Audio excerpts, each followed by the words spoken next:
But Lord said, I want to make a multi-millionaire out of someone, but they have to sow $10,000.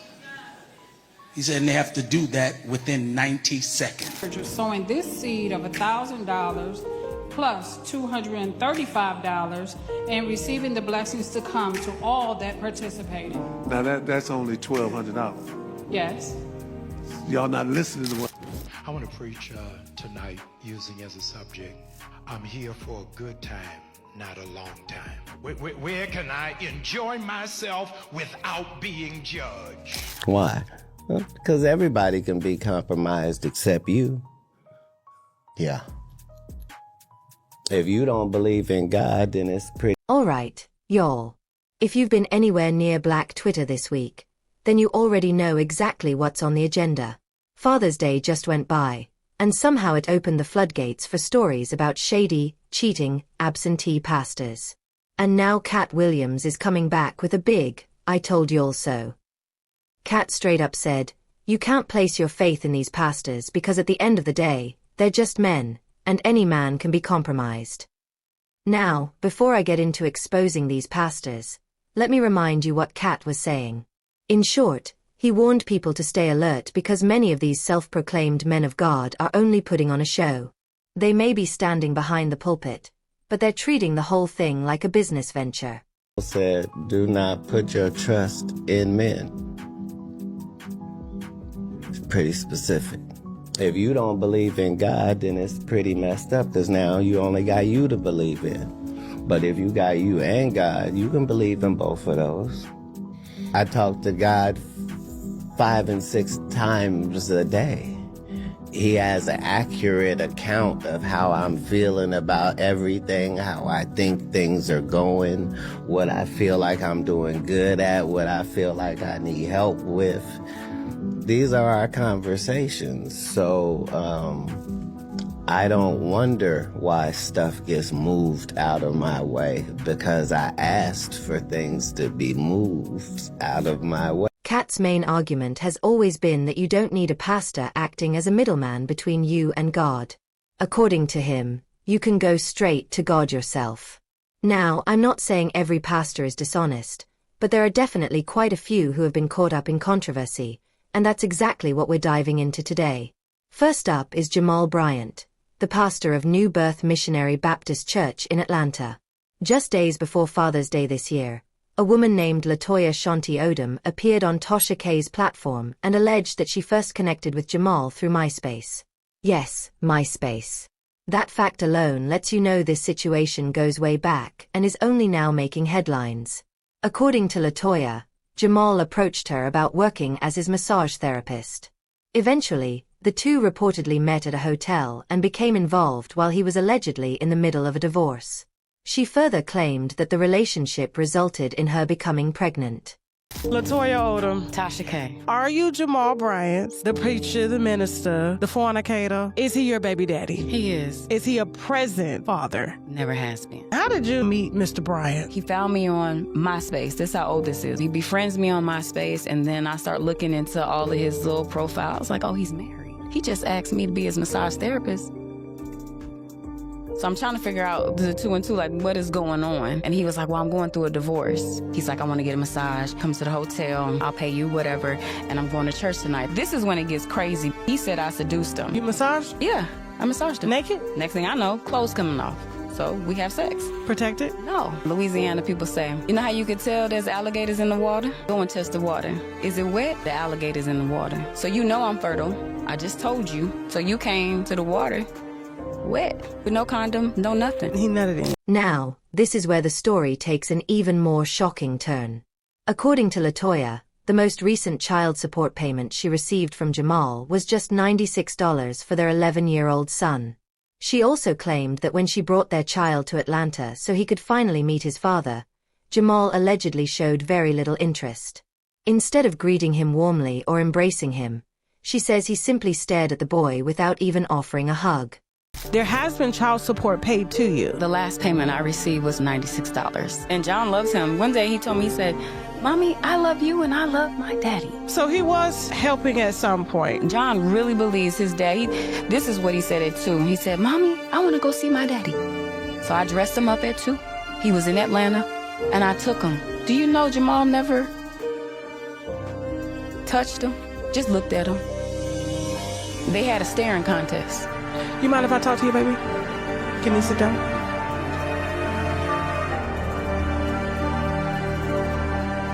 That's why I don't like him. He's on my platform. The irony here is hard to ignore. This is a man who regularly delivers sermons about the importance of black fathers being active in their children's lives. Every Father's Day, he speaks proudly about his own father and celebrates fatherhood from the pulpit. Yet just before Father's Day, allegations surfaced accusing him of being absent from his own child's life. Now, to be fair, LaToya also has to accept responsibility for the choices she made. Why meet a man you barely know at a hotel and then become intimate without protection? But regardless of how the situation began, the child had nothing to do with any of it and remains completely innocent.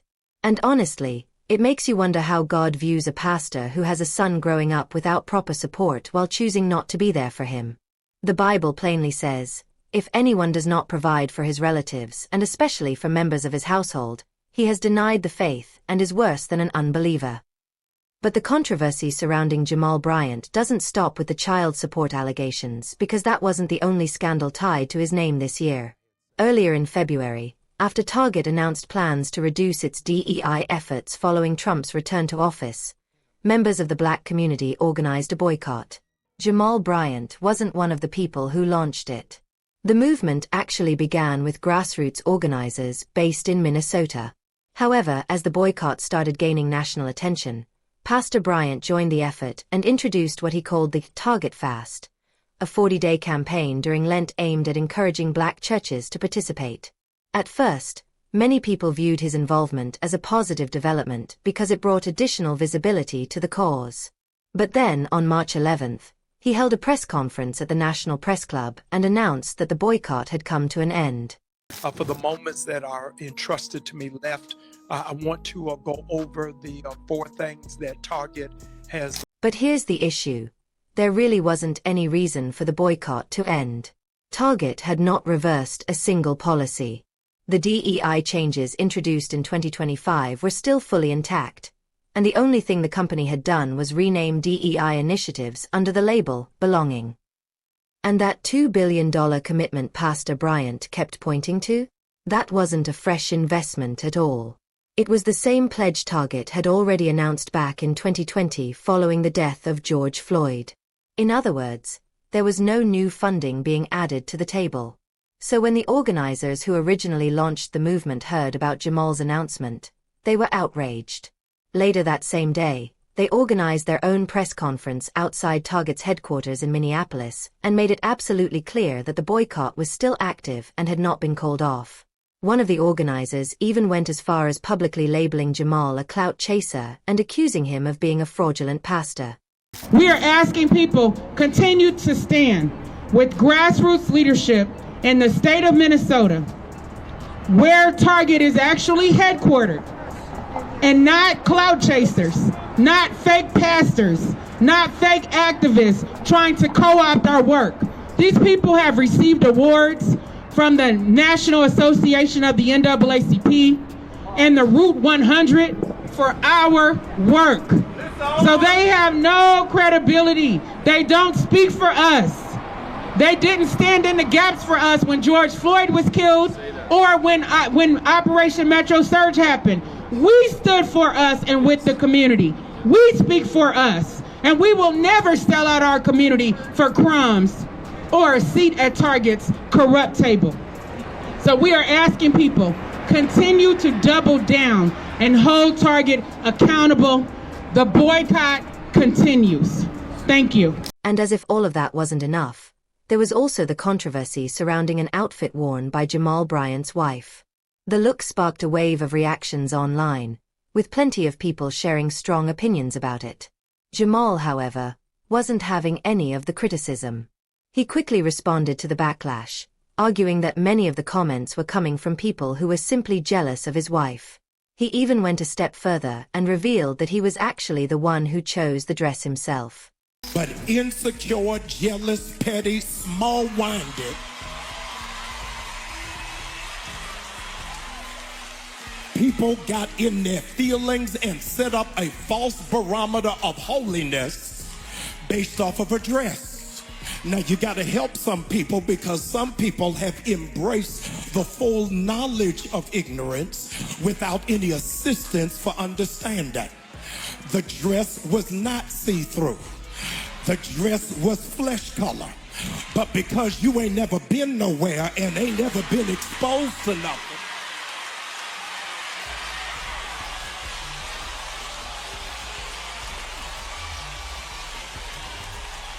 I needed to set the record straight. Y'all don't like this. I need to set the record straight. I bought the dress.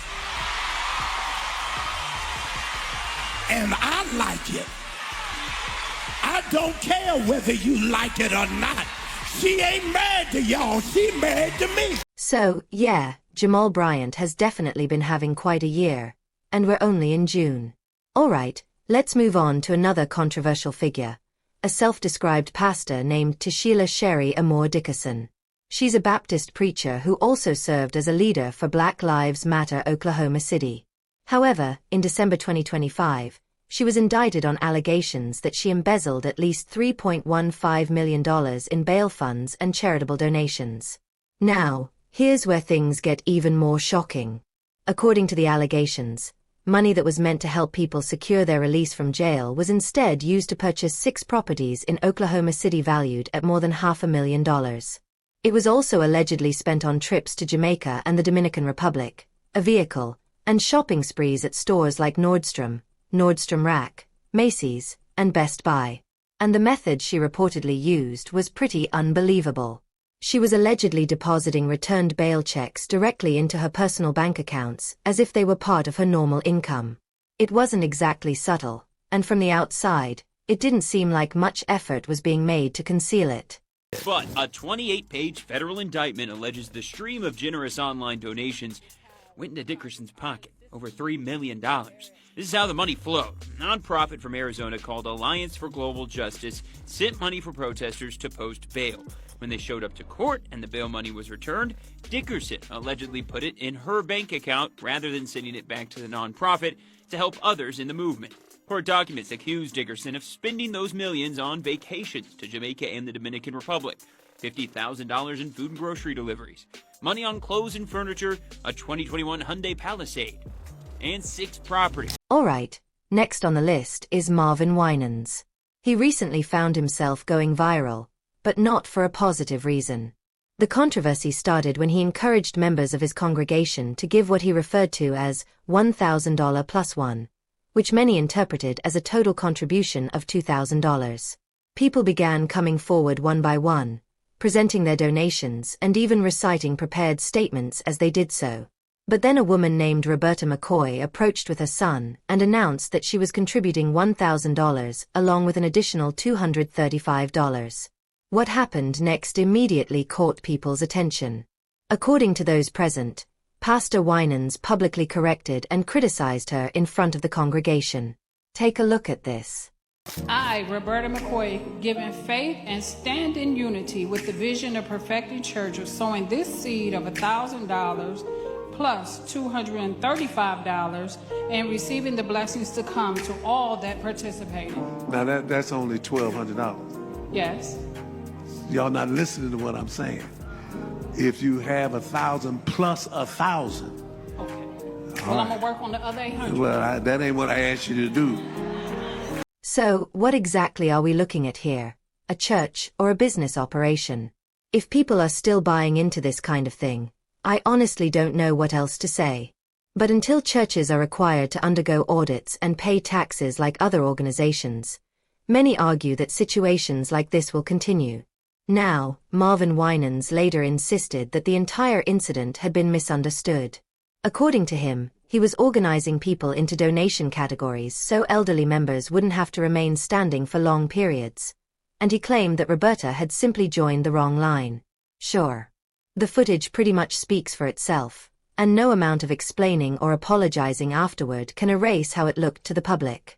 Before I close this out, There's one more name worth mentioning. Pastor Adrian Durrell Davis. Davis led All Nations Worship Assembly in Huntsville, Alabama, and in February 2026, he was sentenced to 5 years in federal prison. Authorities said he embezzled more than $400,000 from his church between 2018 and 2020. And where did all that money allegedly go? Pastor Davis reportedly purchased an Audi A7, a GMC Yukon, and spent heavily on luxury shopping trips at Louis Vuitton. The spending didn't stop there. He also dropped about $5,300 at the Flight Club sneaker store, purchased a Hublot watch valued at nearly $30,000, and spent another $28,000 on jewelry from Peter Marco. And on top of those purchases, prosecutors said he used church funds to pay off more than $268,000 in personal credit card debt. So not only was he allegedly financing a luxury lifestyle, he was also using money from the collection plate to cover his own American Express bills. This is Davis back in 2019, during the time he is accused of taking funds from the ANWA church. Court documents say he bought a $30,000 Audi and $45,000 GMC SUV with the church's money during this time. They also say Davis used the ANWA church's fund to pay off over $100,000 of his own credit card debt. According to prosecutors, Pastor Davis violated the trust of his congregation and exploited his leadership position for his own financial benefit. And based on the allegations, it's easy to understand why they said that. This man was practically wearing the church's donations on his wrist. While members of his congregation may have been dropping their last $20 into the offering plate, he was reportedly showing off a luxury Hublot watch. And that wasn't all. Authorities also said he filed fraudulent tax returns and failed to report the allegedly stolen funds as income. So it wasn't just the church investigation he had to worry about. The IRS came after him as well. As a result, he's now serving a 5-year prison sentence.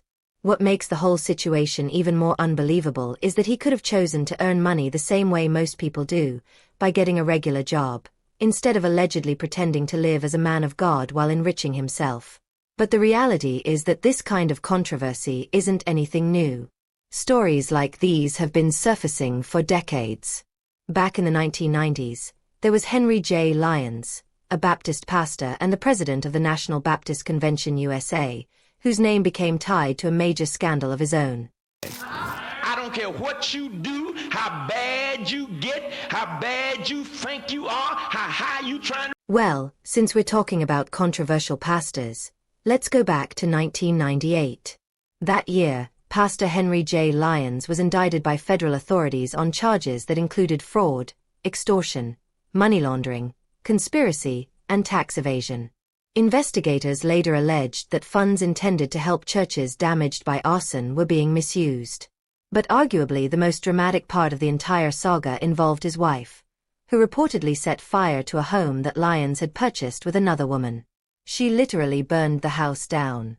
Pastor Lyons ultimately served 4 years in prison and was ordered to pay $5.2 million in restitution. However, he passed away in October of last year, so there's no opportunity to get his side of the story today. As I've been saying, this isn't a new phenomenon. It's a pattern that has been playing out for decades. And in more recent years, some prosperity gospel preachers have taken things to an entirely different level. Remember when Creflo Dollar asked supporters for $60 million so he could purchase a private jet? And don't even get me started on Diddy's personal pastor, because that's a whole separate rabbit hole by itself. Now, once again, I'm not claiming that every pastor is running a scam. There are many who genuinely serve their communities, help people in need, and do meaningful work every day. But when someone is collecting money from people who are already struggling financially and then spending it on Louis Vuitton, luxury watches, and vacation properties, that's not ministry. That's grifting, plain and simple. This is exactly the type of behavior Katt Williams warned people about. If someone is standing behind a pulpit while operating like a con artist, pay attention to their actions instead of their words. But let me know what you think in the comments. Is there a controversial pastor I didn't mention? And do you agree with Katt's view that a person doesn't need a pastor to have a relationship with God? Share your thoughts below, and I'll see you in the next one.